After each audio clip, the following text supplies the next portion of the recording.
Branca de Neve e Rosa Vermelha, dos irmãos Grimm, voz Iba Mendes. Era uma vez uma pobre viúva que vivia longe da cidade, numa choupana muito pequenina. Em frente da choupana havia um jardinzinho com duas roseiras. Uma dava rosas brancas, a outra rosas vermelhas. A viúva tinha duas filhas que se pareciam com as duas belas roseiras. Uma chamava-se Branca de Neve e a outra Rosa Vermelha. Eram tão devotas, tão boas, tão trabalhadoras e sempre de tão bom humor. Nunca na terra houve crianças tão gentis. Branca de Neve era um pouco mais séria, um pouco mais meiga do que a irmã. Rosa Vermelha gostava de correr pelos campos, apanhar borboletas e colher flores. Branca de Neve preferia muitas vezes ficar em casa, ajudava a mãe nas limpezas e, quando não havia mais a fazer, lia em voz alta.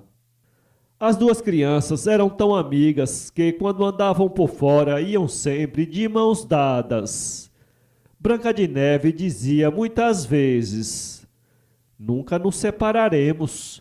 Rosa Vermelha respondia: "Não, nunca, enquanto vivermos."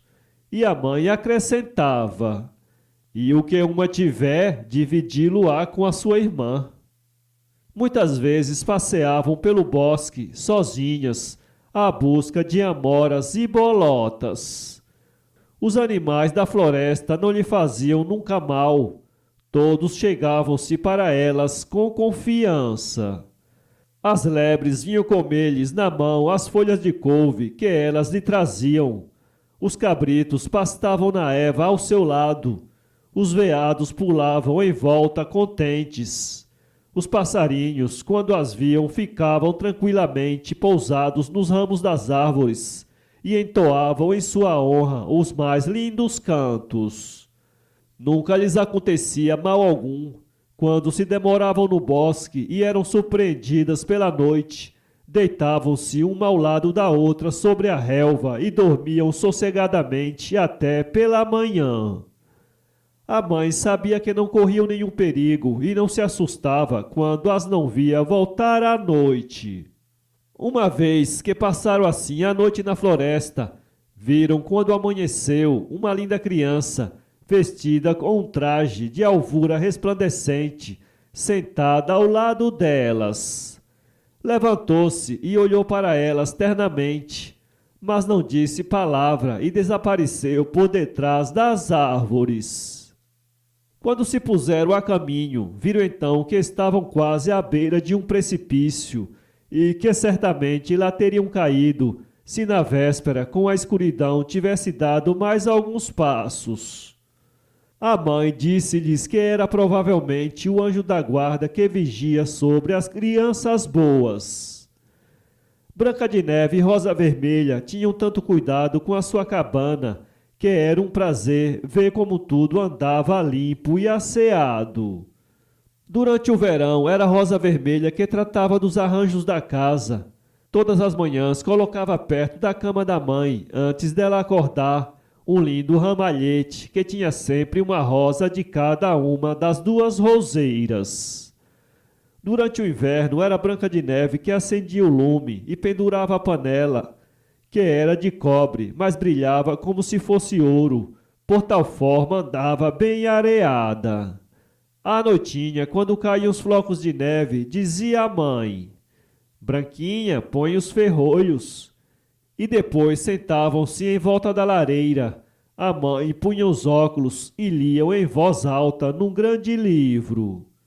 As duas irmãs escutavam enquanto fiavam. Aos pés dela dormia um cordeirinho e por detrás estava empoleirada uma rola muito branca com a cabeça entre as asas. Uma noite que estavam assim sentadas, muito atentas, ouviram bater à porta. "Abre depressa, Rosa Vermelha," disse a mãe. "É talvez algum viajante que anda perdido e procura abrigo." Rosa levantou-se e retirou o ferrolho, mas em vez de um homem, foi um urso que meteu a sua grande cabeça preta através da abertura da porta. Rosa Vermelha soltou um grito e recuou ao fundo do quarto, toda assustada. O cordeirinho dava tristes balidos, a rola voltejava assustada e Branca de Neve foi refugiar-se atrás da cama da mãe. Mas nisto o urso pôs-se a falar e disse: Não tenham medo, não lhes farei nenhum mal. Estou meio gelado e peço apenas para me aquecer um pouco perto do seu fogo. Oh, meu pobre animal, disse a mãe, chega-te para a chaminé, mas toma cautela, não queimes os pelos. Vamos, Rosa Vermelha, vamos, Branca de Neve, saiam do seu canto. O urso não lhes fará mal, ele não é mau. Veio uma atrás da outra, e pouco depois o cordeirinho e a rola aproximaram-se também, já sem medo algum. O urso disse: Minhas meninas, não poderão sacudir um pouco a neve que cobre o meu pelo? Pegaram na vassoura e limparam-no todo. Então estendeu-se adiante do lume e grunhia satisfeito e cheio de contentamento.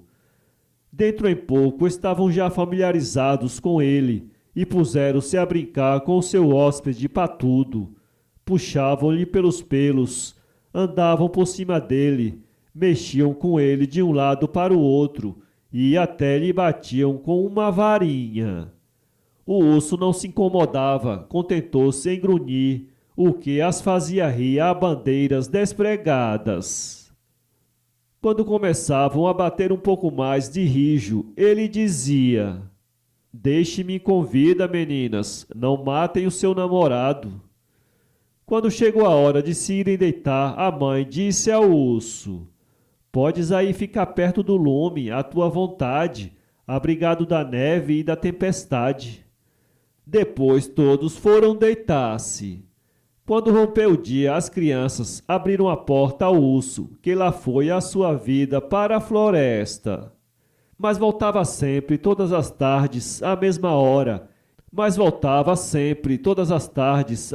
hora. E deixava as crianças divertir-se em espicaçá-lo todo o tempo que quisessem. Habituaram-se depressa com ele, que já não ferrolhavam a porta antes de chegar o seu negro companheiro. Ao chegar a primavera, quando por fora tudo já estava coberto de verdura, o urso disse um dia à Branca de Neve: Tenho agora de ir embora e não poderei voltar durante todo o verão. Para onde tens de ir, meu querido urso? Perguntou Branca de Neve. Tenho de ficar na floresta para guardar os meus tesouros contra os maus anões. No inverno, quando a terra está endurecida pela geada, não podem atravessar a floresta e são obrigados a viver nos seus antros. Mas agora que o sol tornou a aquecer a terra, podem sair e começam a roubar. E o que lhes cai uma vez nas mãos ou no fundo das suas cavernas, dificilmente aparece à luz do dia. Branca de Neve estava bem triste ao despedir-se desse bravo urso. Quando lhe abriu a porta, o animal, ao passar, prendeu-se, arrancou um bocado da pele e Branca de Neve pareceu-lhe ver brilhar o ouro. Mas não teve tempo de se certificar. O urso partira a trote e desaparecera dentro em pouco atrás das árvores. Algum tempo depois, a mãe mandou as filhas apanhar lenha na floresta. Eis que viram por terra uma grande árvore. Em volta do tronco saltava uma coisa sobre a relva, mas elas não podiam, ao princípio, distinguir o que era. Quando se aproximaram, viram que era um anão muito velho. Tinha a cara toda enrugada, a barba branca, muito comprida, e cuja ponta estava presa numa fenda da árvore. O anãozinho estava assim preso como um cão a uma corrente, e não sabia como desprender-se. Fitou as raparigas com os olhos vermelhos e brilhantes como fogo e gritou-lhes: Olá, por que ficam aí plantadas como uns espetos? Não podem socorrer-me?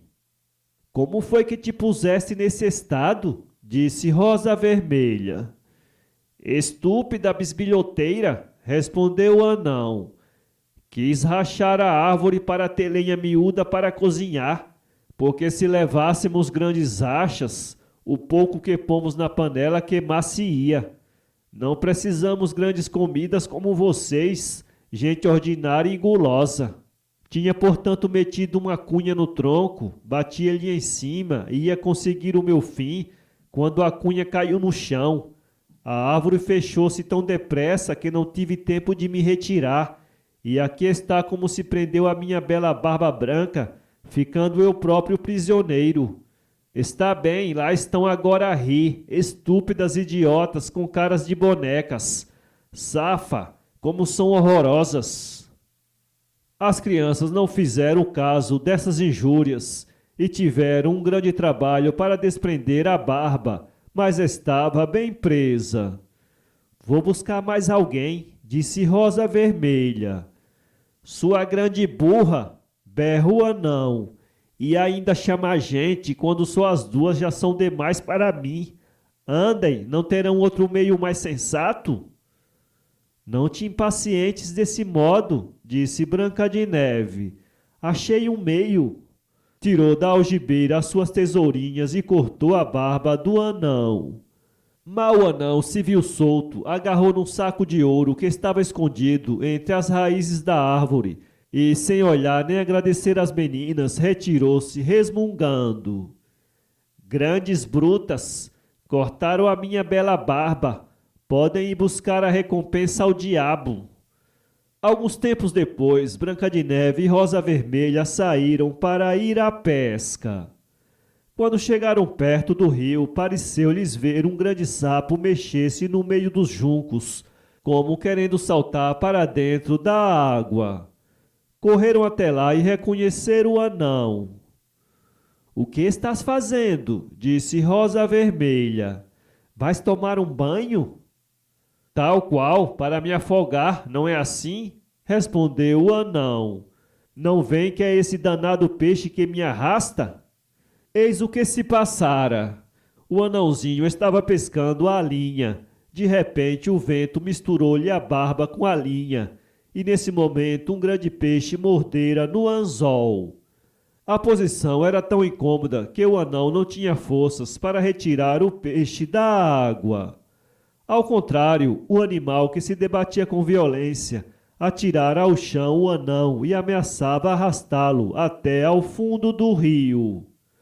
O desgraçado agarrava-se às ervas e aos ramos das árvores, mas estava exausto de forças, devido aos sobressaltos que lhe imprimia o peixe. As moças, cheias de dó, seguraram-no justo quando ele ia cair dentro d'água. Procuraram desprender-lhe a barba da linha, mas tiveram de novo de recorrer à tesoura de Branca. Por tal modo os cabelos estavam emaranhados e cortaram a barba. Quando o anão levantou-se, disse-lhe todo zangado: julgam que andaram bem, minhas patas chocas, em desonrarem a minha respeitável figura? Desta vez cortaram quase a metade da barba. Como hei de eu agora apresentar aos meus irmãos? O que desejava é fossem obrigadas a correr sempre sem sapatos, rasgando os pés pelos espinhos e pedras. Nisto apanhou um saco de pérolas, que estava no meio dos canaviais, e desapareceu atrás de um rochedo. Algumas semanas depois, a mãe mandou as filhas à cidade comprar algodão, agulhas, fitas e outros objetos de costura. Atravessaram uma moita onde havia aqui e além uns rochedos. De repente, viram primeiro um grande pássaro que pairava por cima das suas cabeças e que depois, descrevendo um círculo cada vez mais pequeno, se precipitou bruscamente sobre um rochedo. Nisto ouviram um grito de dor. Acorreram até lá e viram com horror o pássaro, que era uma águia enorme, segurando nas garras o anão para levá-lo consigo pelos ares. As moças, sempre boas e caridosas, seguraram corajosamente, cada uma do seu lado, o anãozinho, e, puxando com toda a força, conseguiram soltá-lo das garras da águia, que voou para a região das nuvens. Quando o anão voltou a si do susto que apanhara, disse-lhes furioso: Não podiam fazer isso de outro modo sem me brutalizarem? O meu belo traje todo roto e quase em tiras, que desajeitadas palermas que são. Depois pegou num saco cheio de diamantes, rubis, esmeraldas e safiras, e metendo-se por entre os rochedos, entrou na caverna. As moças, já habituadas à sua ingratidão, riam a bem rir e, pondo-se a caminho, foram à cidade fazer as suas compras. À volta, passaram pela porta e surpreenderam o anão que tinha espalhado em cima de uma pedra muito polida as suas magníficas pedrarias. O pôr do sol fazia-as resplandecer, os flocos de todas as cores que lançavam luziam do mais vivo brilho. O anão, que esquecera que já era tarde, viu as duas irmãs que tinham parado extasiadas diante desse maravilhoso jogo de luzes deslumbrantes. — Que fazem aí de boca aberta? — rosnou ele. A sua face, de costume lívida, tornara-se encarnada como as papoulas. Ia continuar a insultar as duas irmãs, que por 3 vezes lhe haviam salvo a vida, quando se ouviu um grunhido surdo e logo depois chegou a trote largo um urso negro. O anão, a tremer como varas verdes, desatou a fugir, mas depressa o animal o alcançou e impediu-lhe a passagem. — Ó querido urso, rei destas florestas! — exclamou o anão, caindo de joelhos. — Digne-se poupar-me, dá-lhe-ei todos os meus tesouros. Tome já essas joias que valem um império. Deixe-me em vida, não me coma. A minha carne velha e dura não é digna de si, mas aí ao seu alcance estão 2 frescas meninas, gordinhas como as boas perdizes. É um manjar delicado. Fogem, mas em 2 pulos pode agarrá-las. O urso não respondeu nenhuma palavra, mas com uma patada estendeu sem vida o horrível bandido. Depois, correndo atrás das meninas, disse: Branca de Neve, Rosa Vermelha, esperem por mim. Reconheceram então a sua voz e pararam. Quando o urso chegou ao pé delas, de repente a pele caiu, e em lugar do bicho apareceu um jovem príncipe, cujos trajes estavam cobertos de ouro. Sou filho de um rei poderoso, disse ele às meninas, admiradas dessa transformação. Este mau anão, depois de ter roubado os meus tesouros, lançou-me uma sorte e achei-me condenado a errar nestes bosques, mudado em urso. A morte bem merecida desse maroto quebrou o encanto. Juntos voltaram a anunciar à mãe a grande notícia. O belo príncipe casou com Branca de Neve, Rosa Vermelha com o irmão dele. Repartiram os tesouros que estavam amontoados na caverna do anão. A mãe, já velhinha, viveu ainda muitos anos ao pé das filhas, no meio da alegria e do contentamento. Ao deixar a choupana, levou consigo as 2 rouseiras, que foram colocadas à janela do quarto do palácio, que continuaram a dar todos os anos soberbas rosas brancas e vermelhas. Para ler esse conto, acesse www.poeteiro.com